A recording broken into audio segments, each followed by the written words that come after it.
salían esposados los tratantes.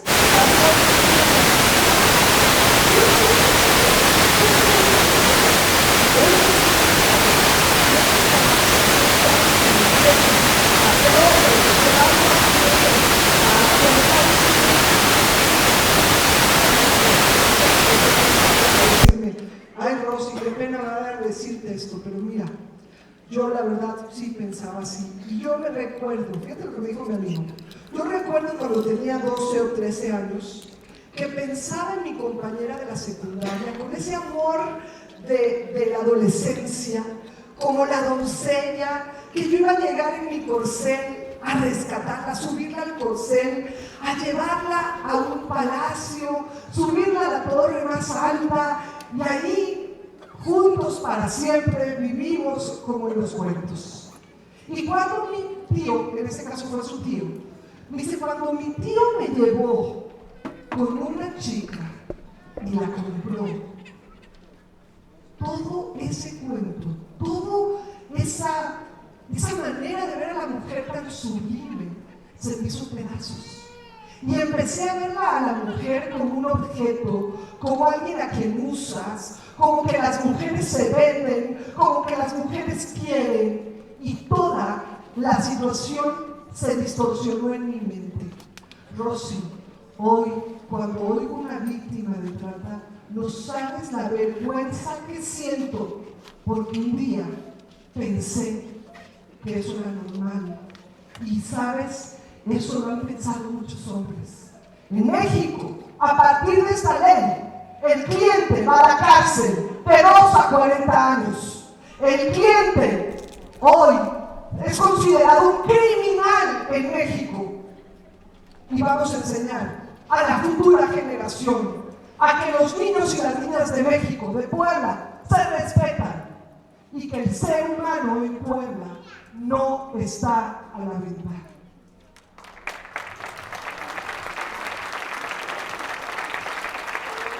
A ver, esos criminales vestidos de cuello blanco a veces, ¿cómo le explican a su familia su doble vida, su doble moral? Que en el día estén violando a una niña de la edad de su hija y en la noche lleguen a percibirla. A ver cómo le explican cuando estén en la cárcel. Puede ser más feliz si ustedes logran la primera sentencia del cliente. De verdad, bueno, por favor, fiscal, se lo rogamos todos. Háganos usted la historia de esto, por favor, porque ya pronto vamos a tener el primer cliente en la cárcel. En esta ley, pues estamos pidiendo hoy, y hago un llamado a los diputados federales, a los senadores, por favor, a que caminemos hacia adelante, hacia comisión ordinaria. La semana pasada los diputados y los senadores presentaron, y fue Lucero Saldaña, y fue Javier Lozano, y fueron diputados de Puebla que presentaron esa punto de acuerdo para la comisión ordinaria en el Senado. Felicidades a los senadores poblanos, porque hay compromiso para avanzar contra la trata de personas.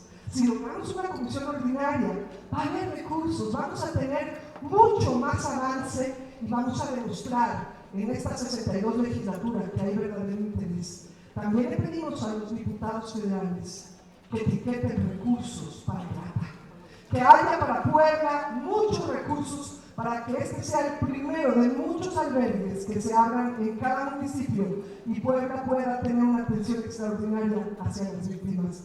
Que podamos entonces sí tener ahí lo que es un presupuesto generoso, que demuestre que de verdad nos interesa. Cuando algo nos interesa, le metemos nuestros recursos, ¿verdad?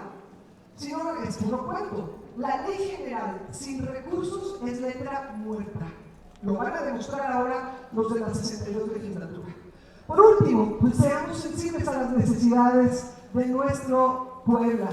¿Sabes? Un Puebla es tan grande como lo es el respeto a sus derechos humanos, a sus leyes. Y yo sí quisiera terminar con un video que, bueno, les quiero enseñar antes un árbol de la trata de personas, perdónenme, si me pueden poner en árbol, y explicarles para aquellos alcaldes, aquellas personas que creen que debe de haber zonas de tolerancia. Siempre les digo a los alcaldes, ¿tú crees que debe de haber zona de tolerancia? tolerancia. Perfecto. Manda a tu hija a dar el servicio, ¿qué te parece? ¿Por qué no mandas a tu nena, o a tu hija, a tu hermana, a tu esposa? ¿Estarías dispuesto que ella dé el servicio? ¿Por qué tiene que ser la hija de la gente más vulnerable de nuestro país? ¿Por qué tiene que ser, además en las zonas más marginadas, donde hay generalmente alrededor gente vulnerable?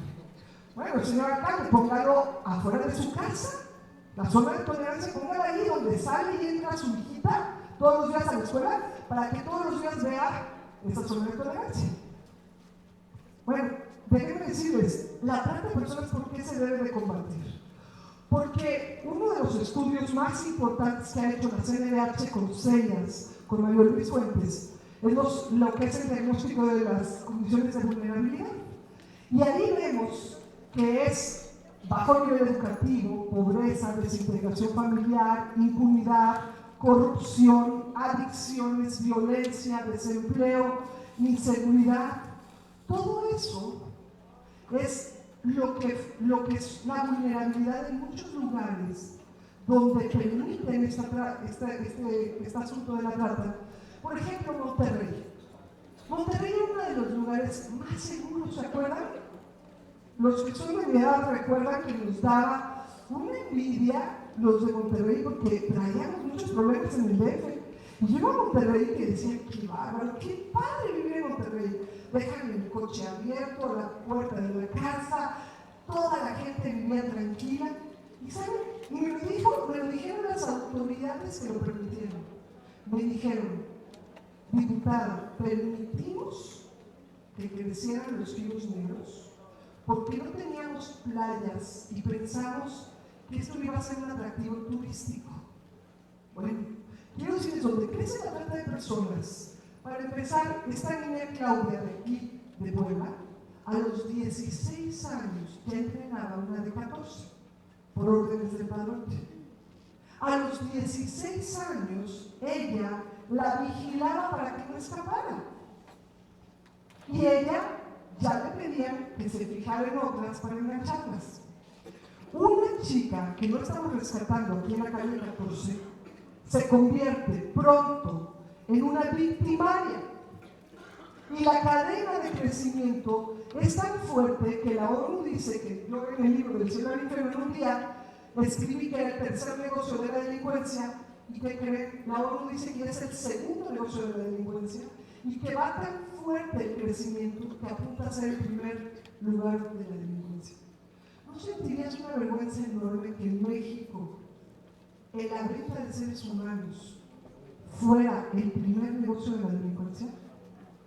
¿Cuántos creen que debemos de tener eso antes de que llegue a ser el primer lugar? ¿Cuántos lo creen conmigo? Que debemos todos de detenerlo. ¿Sí lo crees? Pero, porque además, si no lo detenemos, toda nuestra ciudad, nuestro municipio, se llena de secuestro, de enganchadores, de narcomenudeo, de zonas de tolerancia, de derecho de piso, de extorsión. Qué bueno que tenemos mujer fiscal. Pero ¿sabes qué es lo primero que hacen los malditos estos? Llegan a buscar a las autoridades para ofrecerles gratis. Esta noche, mira, tienes bebida gratis y te vamos a consentir, man. Te tenemos una extranjera, te tenemos una chiquita, carne fresca le llaman. Te tenemos algo especial, vas a estar en el VIP.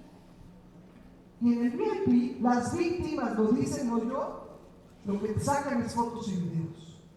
Y entonces, señora autoridad, usted se convierte en un reo de la delincuencia, donde cuando usted quiera ir y cerrar porque hay drogas, le van a decir, ¿a dónde quieres la foto, chiquito?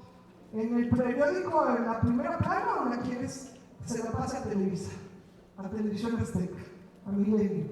¿Dónde quieres la foto? ¿Dónde quieres el video donde estás con la pequeña? En ese momento se acabó la autoridad. Eso pasó en Monterrey. La complicidad de tantas personas permitieron el crecimiento de todo lo que está alrededor de los filos negros. Todas las víctimas, todas refieren que en estos lugares hay venta de drogas.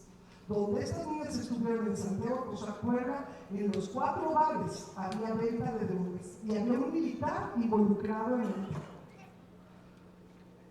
Por último, ahora sí, si les pudiera yo recomendar también, por favor, ojalá puedan hacer, Gaby, te quiero regalar mi libro de niños Cuidado con Malgato, porque es un libro que quisiéramos, pues de ver si se puede distribuir, las regalías, todas las ganancias son para víctimas de trata, que también pudiéramos aquí generar con ello para las víctimas del albergue. Es un trabajo que con mucho cariño te lo doy porque sé cuánto valoras a los seres humanos. Muchas gracias a todos y a todas. En esta plataforma me encuentran. Ahí pueden ver el libro, es Unidos Hacemos la Diferencia. Esta es la plataforma, por favor, anótenlo, unidoshacemosladiferancia.com. Ahí pueden encontrar muchísimos documentales, muchísimos materiales para las escuelas, un video que se llama Cuídate para jóvenes, el libro de Malgato digital, de Cuidado con Malgato. Todos los días estamos subiendo las notas del día, de todo lo que sucede en todo el país, para que lo puedan encontrar. También todos los días estamos alimentando lo que está sucediendo en los estados. Esto de hoy ya está, hoy en la noche, en la plataforma unidoshacemosladiferancia.com, y tú puedes hacer la diferencia.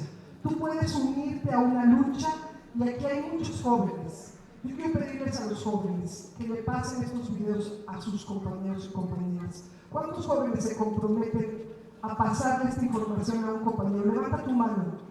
Gracias. Valió la pena venir. Realmente acabar con la trata de personas sí es posible y unidos hacemos la diferencia. Muchas gracias.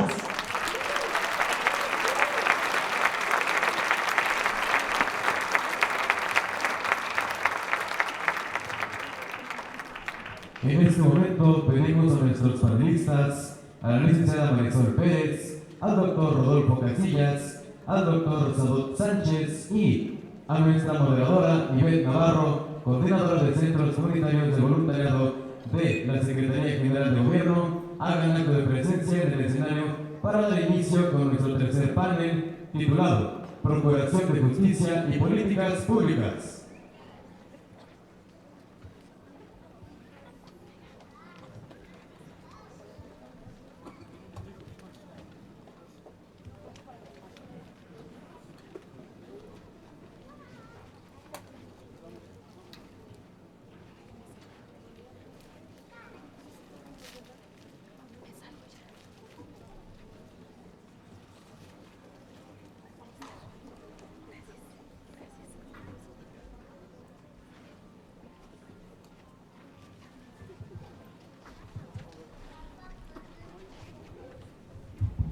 Bienvenidas a este panel de Procuración de Justicia y Políticas Públicas.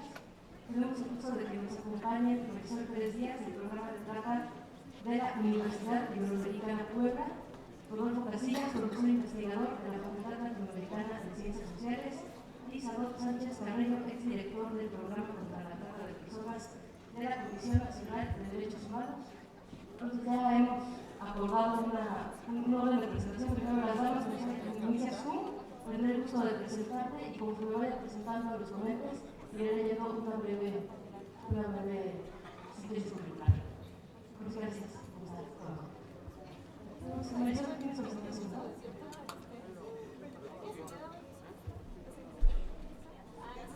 Marisol Pérez Díaz es licenciada en Relaciones Internacionales por la Benemérita Universidad Autónoma de Puebla, candidata a maestra en Derechos Humanos y Democracia por la Facultad Latinoamericana de Ciencias Sociales de México. Actualmente es colaboradora del programa de trata y tráfico de personas del Instituto de Derechos Humanos Ignacio Ellacuría de la Universidad Iberoamericana Puebla. Bienvenida, Marisol. Gracias. Buenas tardes a todos y a todas. Agradecemos a la Secretaría General de Gobierno por la invitación que nos permite en este momento pues compartirles un poco del trabajo que se ha hecho desde el Observatorio Latinoamericano de Trata y Tráfico de Personas, que ya ahora les comentaré.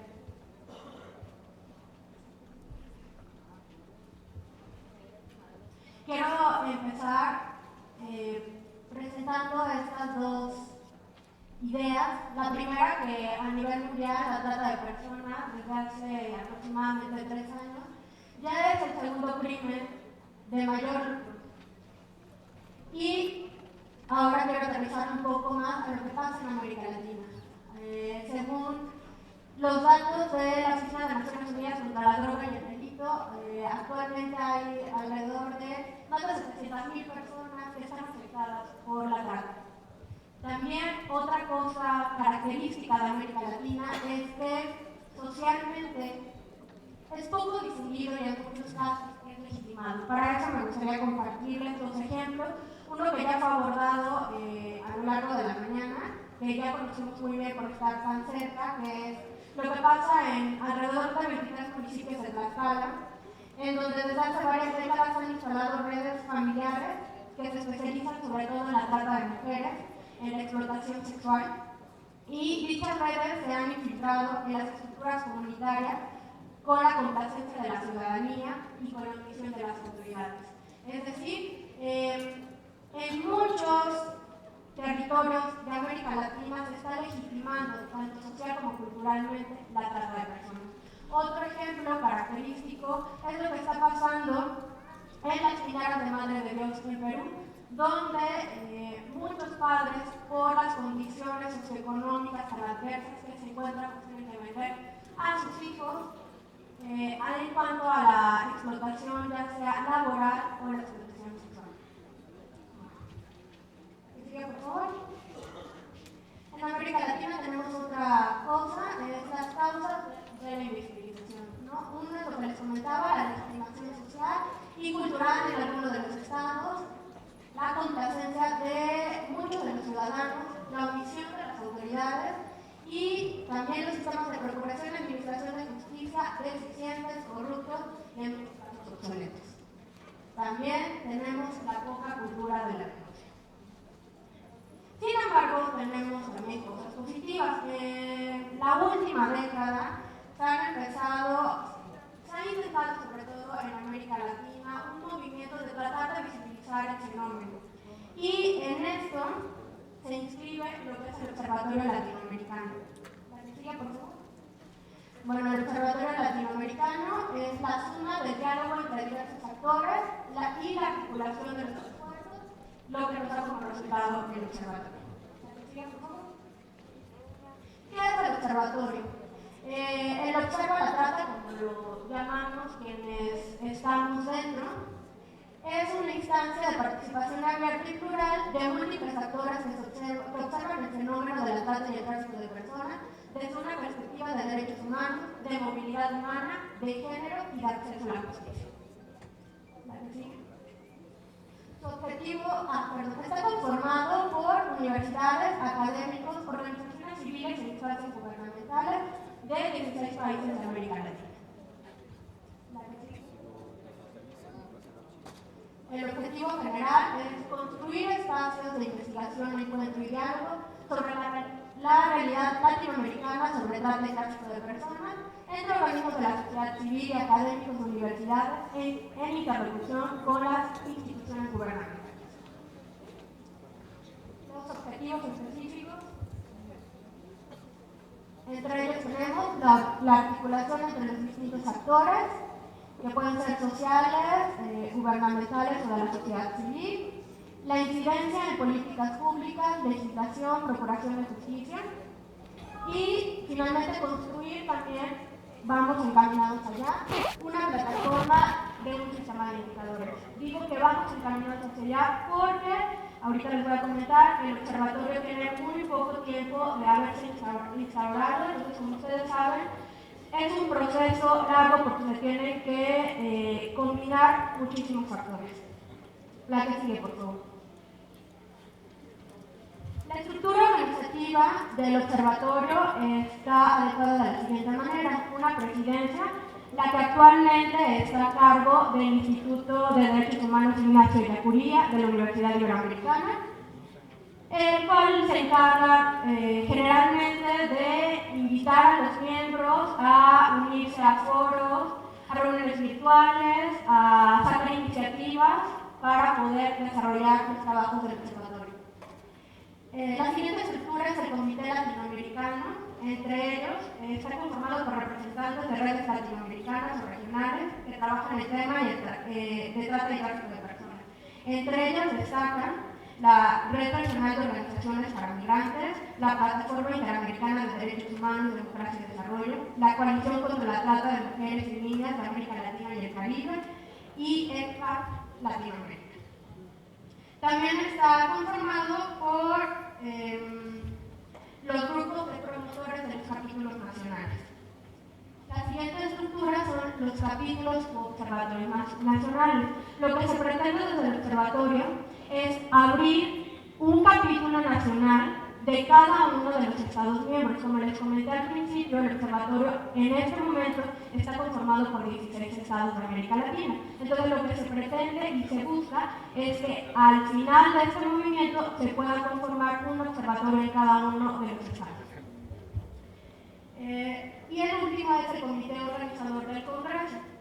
El Observatorio Latinoamericano surge desde la iniciativa de congresos. El primero que se llevó a cabo fue en Argentina en el 2008. El segundo fue aquí en la Iberoamericana en el 2010 y a partir de ese momento, bueno, se instaura lo que es el observatorio y el que sigue, estamos en un proceso de debate en donde será la siguiente sede, pero se pretende que sea el próximo año. Los mecanismos de trabajo del observatorio son muy sencillos. Uno, son las reuniones virtuales periódicas. Esto se hace porque es muy difícil a veces compaginar los tiempos y sobre todo las personas, los miembros del comité a veces no pueden acercarse a un solo lugar, entonces nos apoyamos en las tecnologías para podernos comunicar. La otra, que no es tan común, que nos gustaría que fuera más común, sería las reuniones presenciales. Estas se han llevado a cabo sobre todo en los capítulos nacionales. Cuando empiezan a conformar el capítulo nacional, se hace un congreso de apertura donde se deja instalado y es generalmente donde se da esta oportunidad de una reunión presencial. Y bueno, los seminarios de constitución. La que sigue, por favor. ¿Cuáles son los desafíos para el observatorio? Como les digo, estamos en un proceso de consolidación. Tenemos apenas 2 años de estar trabajando, es un proceso arduo, porque, uno, tenemos que armonizar los factores como el tiempo y la distancia, algo que les comentaba, a veces es muy difícil armonizar. También la complejidad del tema, es un tema bastante difícil de tratar. La otra, porque hay diferentes formas de tratarlo. Otra cosa también muy difícil es plantear iniciativas conjuntas. Y finalmente, el abordaje del acceso a la justicia. En cuanto al acceso a la justicia, ha intentado el observatorio evidenciar la situación particular que vive cada estado con respecto al fenómeno de la trata a través de la documentación. Difundir e intercambiar las experiencias exitosas y las buenas prácticas de sus miembros para intentar replicarlas en lugares afines. Y lo más importante es que el observatorio no intenta homologar los esfuerzos para prevenir, atender y combatir el delito, sino desarrollar las mejores estrategias para tratar de erradicar el problema. Finalmente, desde el observatorio, con esta documentación que se ha hecho, esta poca documentación que se ha podido realizar, nos hemos dado cuenta de algunas necesidades, las cuales les voy a compartir, por favor. Bueno, antes de eso, les comparto la perspectiva que el observatorio tiene respecto al acceso a la justicia. El observatorio lo ve como una perspectiva dialéctica y compleja, y pone mayor énfasis en 2 cosas. Uno, la mayor reparación del daño y la otra, la restitución de derechos en el menor tiempo posible. Es lo que le gustaría, en cuanto a acceso a la justicia, dar a conocer en el observatorio.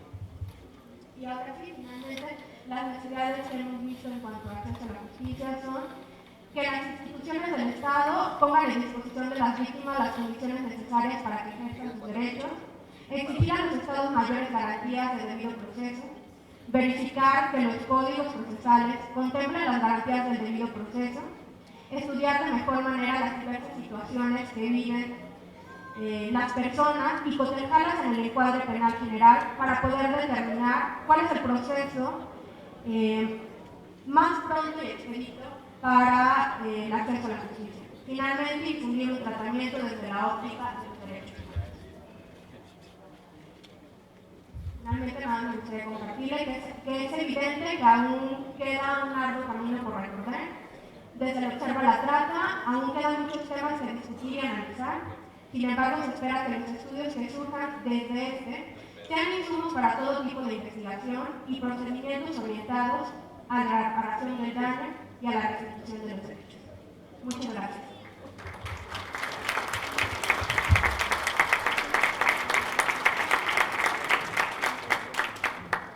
A continuación tiene la palabra Sadok Sánchez Carreño, que es licenciado en Derecho por la Universidad Autónoma Benito Juárez de Oaxaca, con estudios doctorales por la División de Estudios Superiores de la Universidad Nacional Autónoma de México y la Universidad de la Sorbona de París.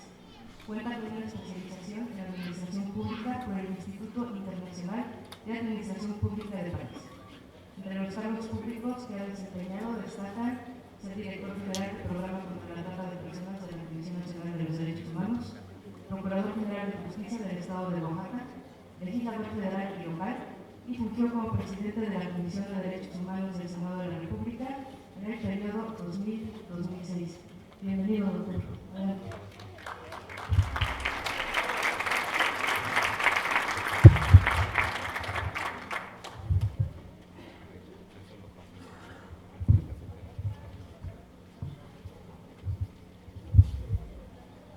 Muy buenas tardes, tengan todas y todos ustedes. Deseo en primer término agradecer a la maestra Gabriela Moreno Valle Rosas la invitación para participar en este importante evento que realizan en este Foro Internacional contra la Trata. Y asimismo, señalar lo gratificante que resulta encontrar a quienes hoy están en una alianza decidida, definida, en contra de lo que ya no es un regateo llamarle la esclavitud del siglo que hoy nos corresponde vivir. Maestra Margarita Guerra, nuevamente volverla a ver, resulta muy importante. Maestra Gabriela Saavedra, que se encuentra usted por acá. La trata de personas, ustedes han escuchado hoy toda la mañana, representa una de las expresiones en donde se refleja la mayor vileza del ser humano. El reducir a cosa al ser humano, pisotear su dignidad, destruir su identidad, clausurar el camino de los sueños de cualquier persona, encadena no solamente su libertad, sino todo lo que es más valioso que tiene la persona humana y que constituye la dignidad. La trata de personas representa una cadena en la que son visibles tres eslabones, que es desde que se toma, se engancha a una persona, se le traslada y se le explota. Y esos tres eslabones también están relacionados con las distintas fases y los distintos lugares en donde se realiza este delito. Hay lugares en donde significan la captación, el enganche de esas personas. Se les denominan los lugares de origen. En otros es únicamente el traslado, tránsito, y en otros es en donde se le explota y es el destino. Hay estudios desde el 2000 que hizo la UNICEF, en donde saca un texto que se llama Infancia Robada, que lo hizo una socióloga muy importante, Elena Azaola, y señalaba que en México, en nuestro país,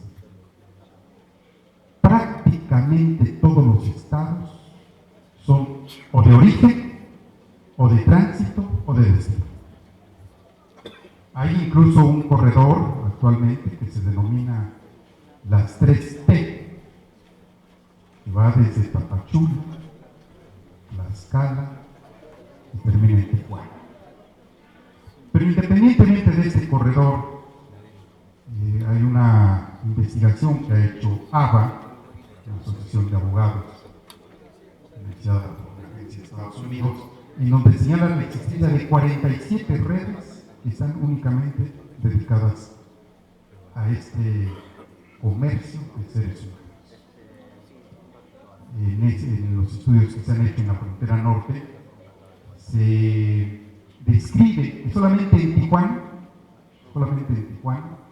pasa, o es el paso de personas que vienen aproximadamente de 10 países, del centro, Sudamérica, incluso de Europa, y de 14 estados por el mundo. Y ese fenómeno social que se concretiza, lo vemos reflejado en uno de los delitos más graves, a mi modo de ver, hay una coincidencia, hoy lo decía nuestra expositora, enfrenta 3 problemas principales, que yo le llamo las 3 Is: la ignorancia, la incomprensión y la indiferencia. A mí me da mucho gusto que sean en estos espacios, en donde es el domicilio de la juventud, donde se lleven a cabo estos foros, porque son, desafortunadamente, entre otros grupos, los que ofrecen una mayor vulnerabilidad a los jóvenes, a las jovencitas. Pero también aquí representa un importante espacio que puede reproducir el eco que permita multiplicar los esfuerzos, sobre todo de prevención. La prevención resulta importantísima. En este delito de trata, les comentaba, son 3 eslabones: el enganche, que termina en el destino, pasando por el tránsito o el traslado. Y la conducta del enganche está cada vez resultando el más importante de esos eslabones, que se está modernizando. Hoy no podríamos decir que alguna persona o algún joven, sobre todo, o jovencito, están exentos de poder ser enganchados. Y uno de los elementos que ha permitido este enganche que cada vez se vaya haciendo de manera más actualizado, más moderno, lo constituyen las redes de la Internet. La Internet innegablemente representa un elemento de progreso y las bondades son ilimitadas. Pero mucho cuidado, sobre todo los padres, las madres, quienes tenemos hijos pequeños, jóvenes, porque este significa la forma o el modo más peligroso en que se puede enganchar a una persona. Porque no está enfrente, no está en el bar, no está en el antro, no está en la cantina, no está en la tienda de masajes, está en nuestra casa. Está en la recámara, en la habitación de nuestro hijo. Que no saben muchas veces que hoy se están especializando los enganchadores de la trata de personas.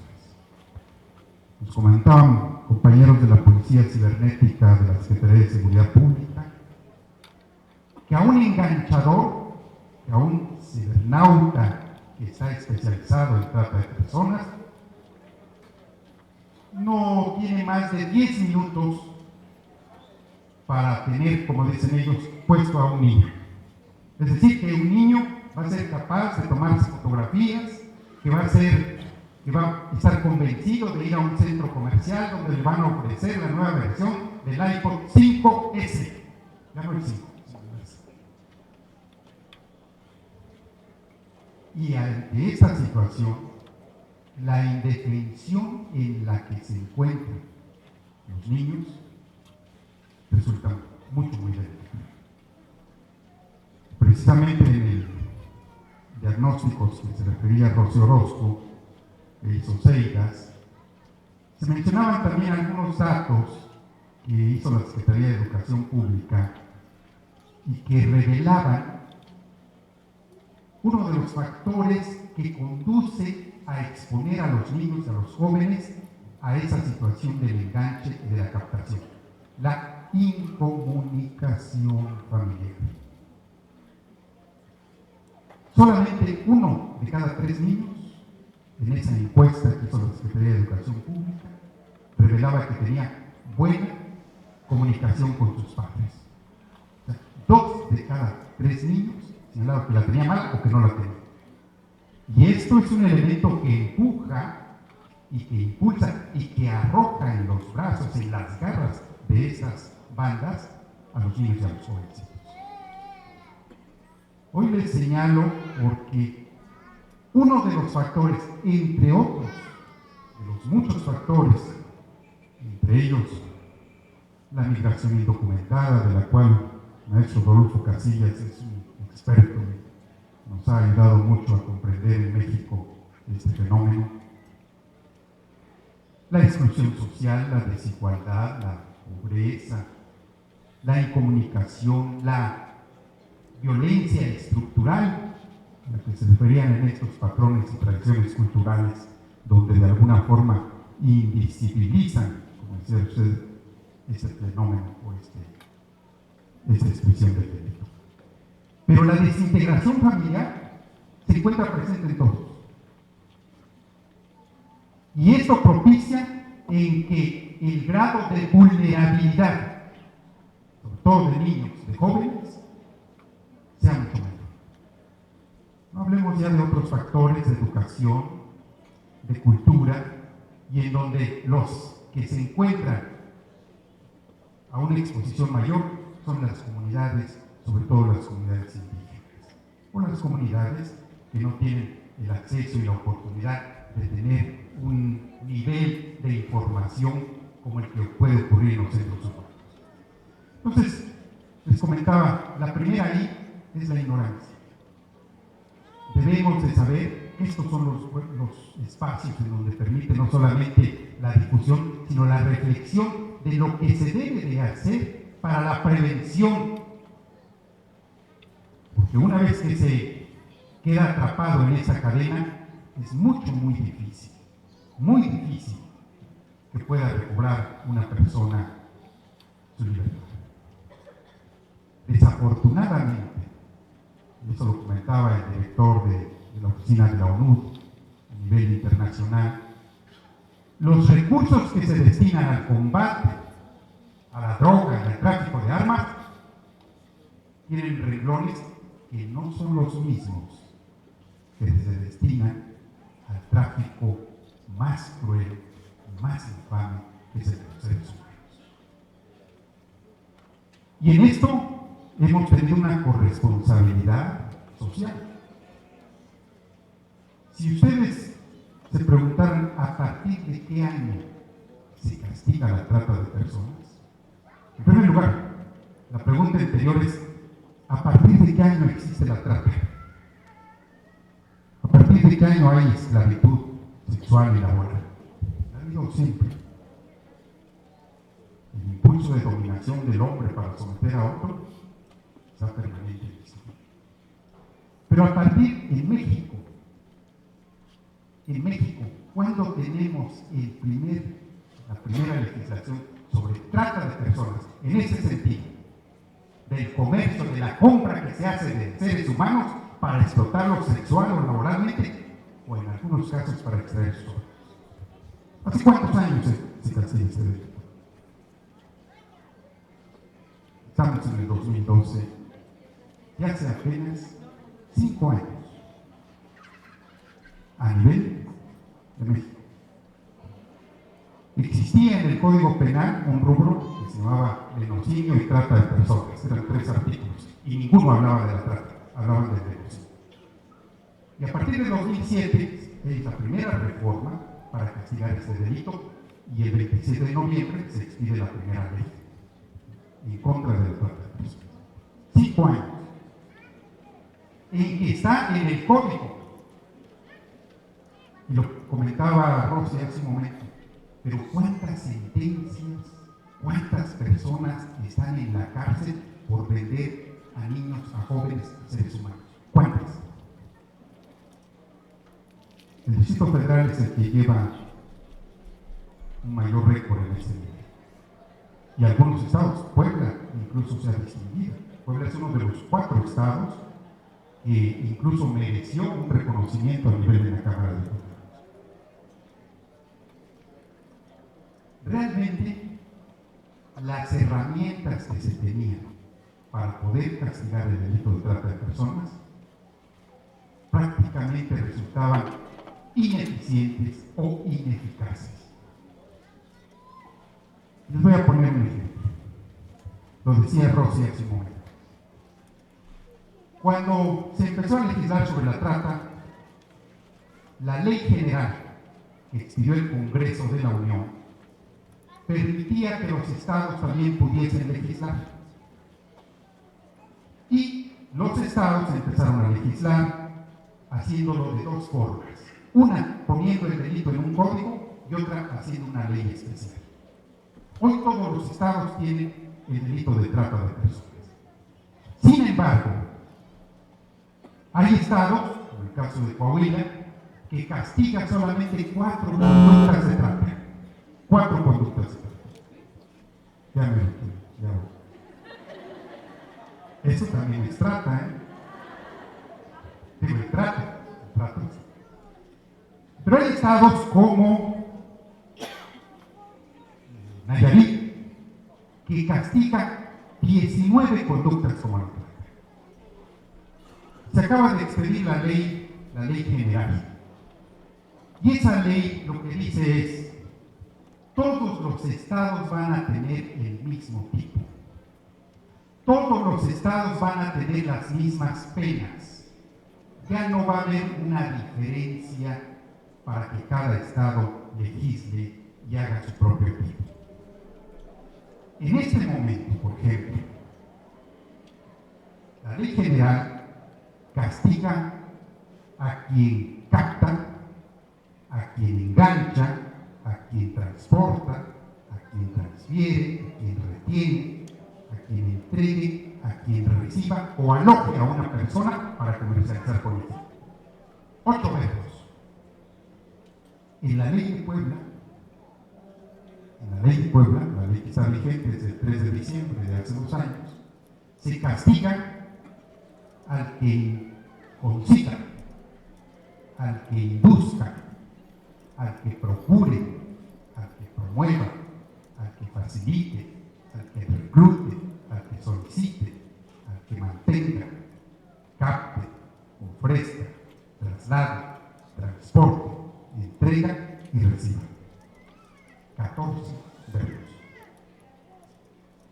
Si no fuera una ley general que obligara, como lo va a obligar al Estado, a que haga sus reformas, tendríamos una diferencia en que hubiese, frente a las 8 conductas que se castigan a nivel general, 6 conductas mayores, y entre ellas, por ejemplo, cito la de el que solicite. La ley general que se expide no habla de quien solicite. En Puebla sí, a mi modo de ver, es una ventaja. Pero hoy esa ventaja que tiene Puebla va a tener que ser eliminada para poder estar ante una ley general que habla de los 8 verbos.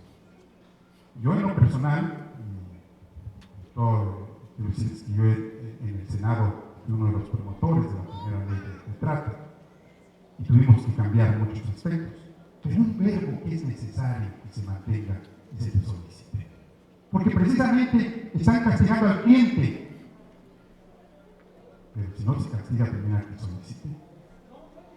Hoy, frente a la ignorancia, la incomprensión y la indiferencia, tenemos esto que nos están señalando ustedes, que lo están haciendo aquí con esa leyes, de comprender, de movilizar y sobre todo de hacer conciencia para que no se siga pisoteando la dignidad de millones de jóvenes, de niños. Hoy estos ejercicios a lo mejor resultan tarde para muchas personas, pero pueden ser la palabra, la acción que permita la libertad de muchas niñas, de muchos niños de México y de Puebla. Muchas gracias.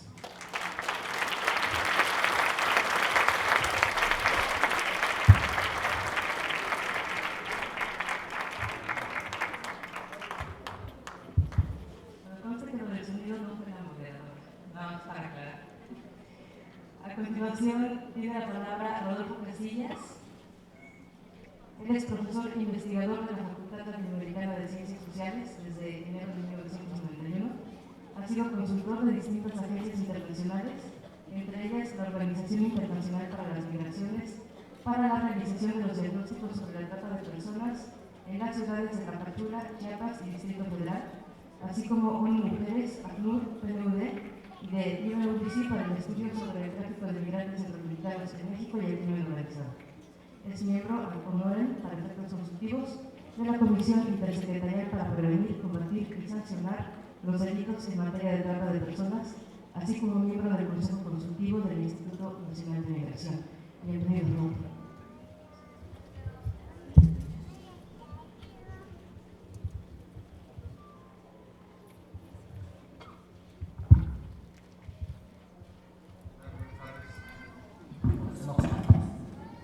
Buenas tardes a todas y a todos. En primer lugar, quiero expresar mi agradecimiento por la invitación a participar en este foro, tanto a las instituciones, la Secretaría General de Gobierno, al voluntariado y, por supuesto, a la Benemérita Universidad Autónoma de Puebla.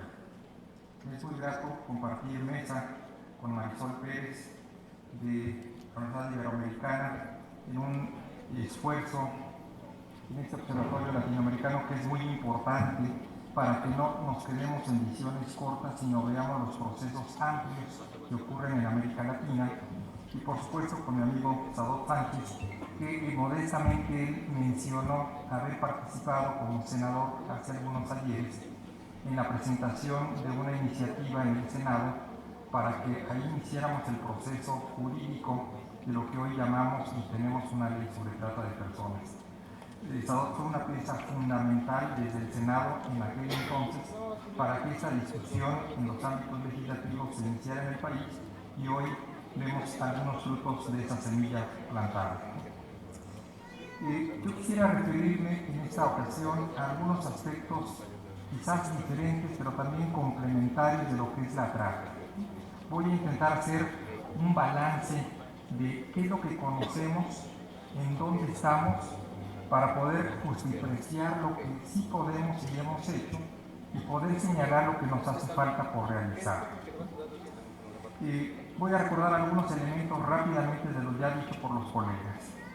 Para empezar, ya tenemos una legislación nacional y tenemos previamente a ella un proceso legislativo cuando menos exitoso en 19 entidades federativas, pero también en la mayoría de nuestros estados se hicieron adecuaciones a los códigos penales, ciertamente con una heterogeneidad en las conductas sancionables, en los medios comisivos, como también en el régimen de sanciones que podía derivar en una especie de impunidad desde la ley ante esa heterogeneidad de referencias jurídicas. No obstante, tenemos que rescatar que ya había pasos dados en materia jurídica y que cuando menos nos empezaba a dar elementos para reconocer una práctica delictiva que teníamos que sancionar. En ese mismo sentido, se establecieron comisiones, instancias de coordinación, algunos programas de atención, y señalo algunos porque no en todas las entidades. Se han realizado cursos de capacitación de muy distinto nivel y se han dado pasos en procesos judiciales como los que señalaba Sadot, si bien es cierto todavía bajos en números, pero acuérdense, los procesos socioculturales, que son en esencia los primeros antes de llegar a lo jurídico, son procesos que nos cuesta trabajo como sociedad organizada empezarlos a distinguir para poderlos atender. Sería deseable que los problemas sociales fueran atendidos en primera instancia en lo social y no que la instancia jurídica se convirtiera en la instancia en donde se resolvieran los problemas. Lo jurídico debiera ser la última instancia, no la primera.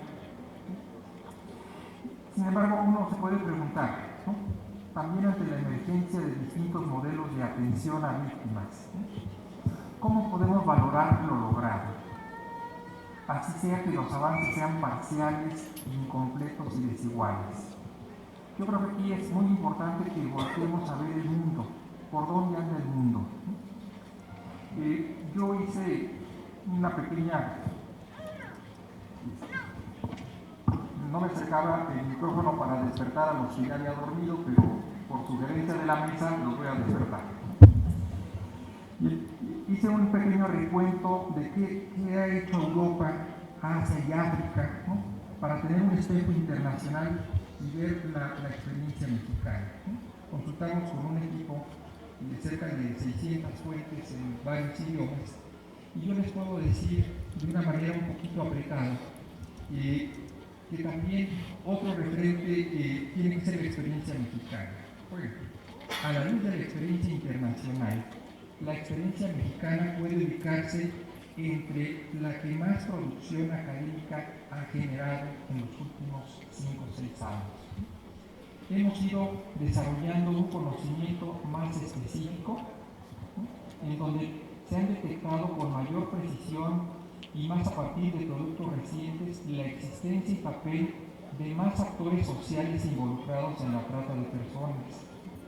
Y que México parte de un problema, de una visión internacional, y ya lo decía Rosy hace un momento, ¿no?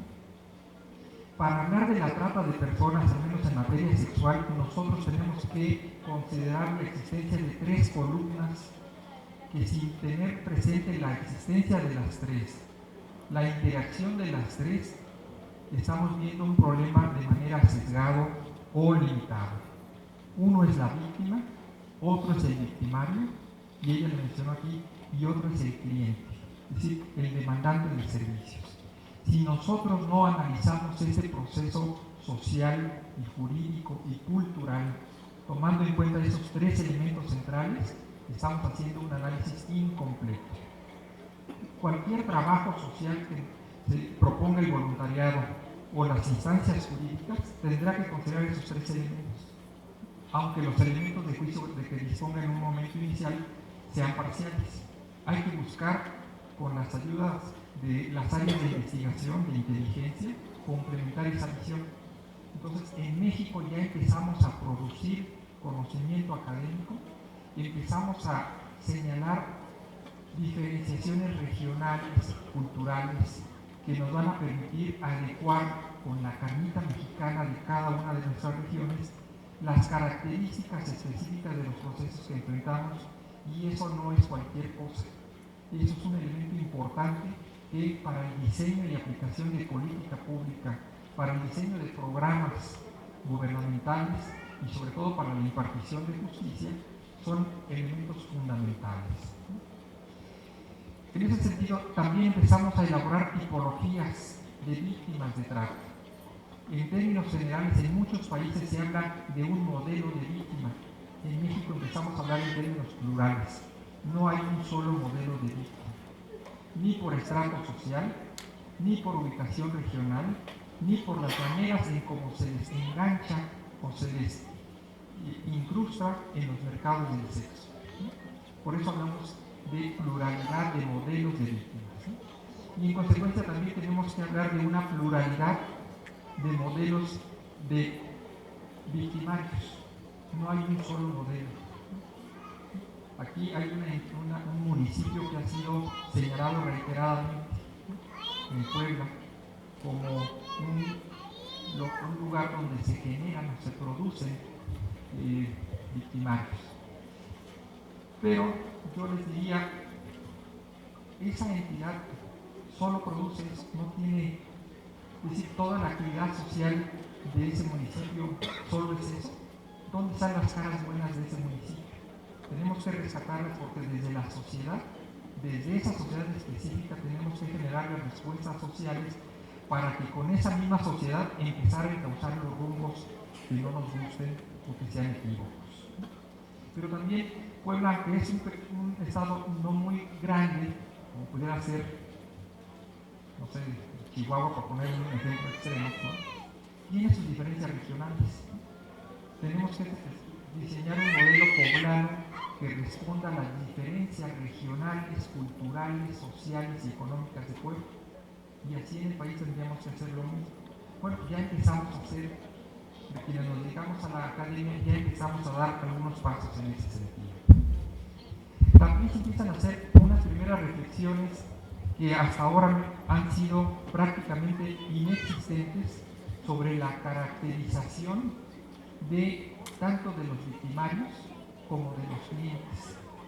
No son los mismos modelos. Mientras nosotros no conozcamos las características de esas tres grandes columnas, pues difícilmente podemos diseñar políticas correctas. Tenemos que caracterizarlos y ya vamos avanzando. Se ha empezado a hacer también índices para empezar a ver cuáles son los componentes macroeconómicos y sociales que inciden en procesos regionales, se trata.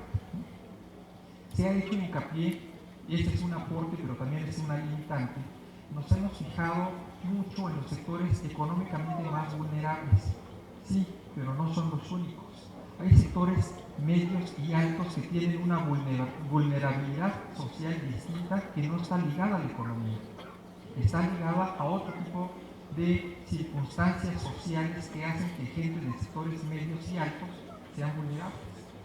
Eso no los hemos atendido aún, hay que ponerles el ojo, que aunque el volumen poblacional no sea alto, socialmente también es significativo. Se han empezado, durante mucho tiempo en algunos países se ha hablado de las rutas de la trata.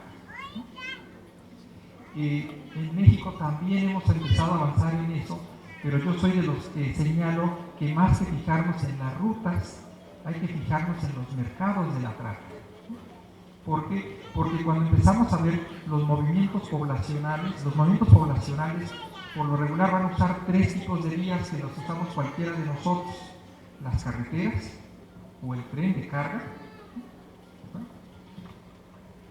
las rutas aéreas y las marítimas. No hay de otra. ¿Por qué? Porque las redes delictivas siempre van a aprovechar la infraestructura pública para sus servicios. Lo único que van a buscar, cuál es el momento, cuál es la circunstancia para poder utilizar las rutas. Pero lo que van a hacer, van a usar las rutas en función de los mercados. Y es entonces donde tenemos que trabajar en los mercados, porque ahí es en los lugares en donde se van a concentrar el cúmulo de actividades de todo tipo, tanto de la economía formal como de la informal, que permita que este tipo de actividades se realicen. También hemos empezado a hacer un análisis que en otros países solo se ve el tema de la trata en fronteras, pero no en la lógica de cuál es el papel que juegan las fronteras nacionales. Por ejemplo, si nosotros hablamos de la frontera sur de México, la frontera sur la tenemos que ver no solo en función de sí misma en relación hacia Centroamérica, sino en su papel complementario con la frontera norte, porque muchas de las mercancías, y perdonen que use este término, pero para las redes delictivas, todos los objetos y todas las personas y todos los animales son mercancías. Por lo regular, la tendencia de este tipo de mercancías es orientación sur-norte, ¿no? Y tenemos otro tipo de mercancías y de productos que vienen del norte al sur, como las armas y los ingresos que vienen de la venta en el mercado del norte. Entonces, son rutas que tienen ida y vuelta. Lo que pasa es que el tipo de mercancía y de producto es distinto, sea la dirección sur-norte que norte-sur. Por lo tanto, nosotros tenemos que ver esa lógica, porque si no, no vamos a entender cómo Puebla York, ¿verdad?, va a ser alimentada con cosas que vienen del sur, pero también del norte nos van a traer algo a esta parte sur, pensando en términos continentales. Tenemos que empezar a ver pues la complementariedad de los mercados regionales más allá de las fronteras nacionales, ¿no? Bueno, empezamos también a generar, y voy a acelerar porque el tiempo avanza, y me dice que me quedan 3 horas por delante, y no quiero agotarlos. Empezamos a generar bases estadísticas, y las bases estadísticas no las vamos a poder generar de manera suficiente si no hay un acuerdo y una colaboración entre las instituciones de gobierno y de Estado con los organismos civiles.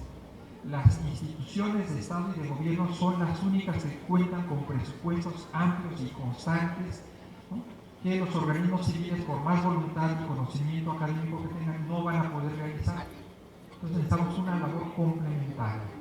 ¿Para qué? En pocas palabras, nosotros empezamos y tenemos que profundizar en la presentación, siempre y cuando sea posible, de procesos de diferenciación por práctica sociocultural o por región del país, con el propósito de contar con un panorama nacional de prácticas diferenciables de trata de personas. Mientras no logremos eso, vamos a poder aplicar medicamentos generales en casos particulares que a lo mejor no corresponda el medicamento general con el daño específico particular. Acelero para lo siguiente, decir lo siguiente: quizás nosotros ya hemos avanzado algo en este rápido balance de lo que hemos avanzado, y podríamos decir, bueno, nos hace falta que la nueva ley general cuente con el reglamento que apenas se está elaborando. Podemos decir, nos hace falta presupuesto, podemos decir una serie de cosas en ese sentido, pero yo diría, y con eso yo quiero terminar, es que nosotros no hemos hecho reflexión sobre algunos aspectos, y con eso concluyo. Por un lado, no hemos considerado que el mercado o los mercados del sexo han sido un elemento infaltable en todo proceso de trata sexual. La pregunta es, ¿seguirá siendo una práctica tolerada o el Estado se pronunciará jurídicamente al respecto? Mientras nosotros tengamos esa imprecisión jurídica, porque jurídicamente el Estado mexicano, no el Ejecutivo, el Estado mexicano no se ha pronunciado sobre si es una práctica legal o ilegal, pero por la vía de los hechos hemos optado, socialmente hablando, por tolerar la práctica, lo cual deja un margen de discrecionalidad amplísimo para que cada quien haga lo que quiera hacer en la materia. Entonces, no tenemos ley, pero sí tenemos que tener presupuesto para cosas que legalmente no existen. Y eso nos genera problemas, particularmente a los encargados de impartir justicia. La otra cosa muy importante, el modelo de desarrollo socioeconómico y cultural en el país ha incluido históricamente los mercados del sexo como un elemento complementario para la gobernabilidad. No me extiendo porque ya se me está acabando el tiempo. La pregunta es, ¿seguirán estos mercados siendo parte del proyecto de nación o vamos a optar por un modelo de desarrollo que no incluya los mercados del sexo? Y en ese mismo sentido, como eje sustantivo, transversal y articulador, la dominación del hombre sobre la mujer, ¿lo mantenemos como parte del modelo de desarrollo o lo empezamos a cambiar para que esas 3 columnas que son producto de la sociedad, que todos ustedes que son papás, mamás o están en vías de serlo, pues a lo mejor algunos de sus descendientes o de sus parientes de su edad o mayores o han sido clientes o pueden ser clientes o pueden ser víctimas o están en riesgo de ser víctimas, o algunos que puedan ser victimarios. Tendremos que presentar esa disyuntiva en nuestro próximo decenio, en nuestro próximo sexenio, o empezamos a cambiar la historia. Muchas gracias.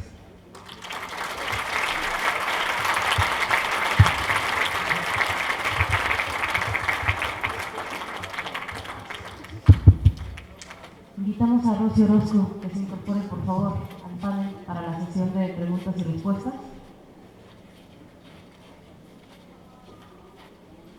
Las preguntas las tenemos listas. Micrófono abierto. ¿Alguna pregunta?